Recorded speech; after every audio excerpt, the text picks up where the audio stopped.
ma võtsin mingis mõttes sellise natuke popi plaadi kaasa võib-olla.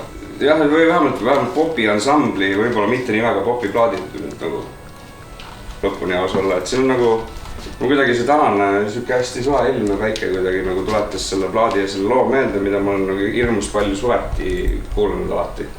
Hästi palju koos sõpradega, kuidagi see on siuke soundtrackiks olnud suvel alati. Et plaadist ma ei oskagi väga rohkem rääkida, minust nii ongi, ma ütlen jumala ausalt, et nagu minu jaoks siin terve selle ülejäänud plaadi peal ei ole väga nagu mingit teist sellist lugu, mis nagu õudselt meeldiks. Aga see lugu, millest ma räägin, on see Summer Madness, ma näen kuulajate kängi hitt. Okei. Miks see siis?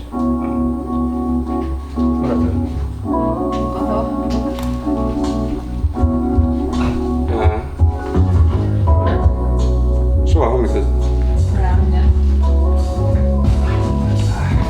Hiiumaale sobiks täiega kasvõi. Minust saab igale poole nagu korteripeod, mis on liiga pikaks läinud siuke, et nagu ribinde vahelt paistab nagu päike nii palju sisse, et enam on võimatu nagu mitte nii olla, et päikest ei paista nagu. Selle hetke võrgu vaata.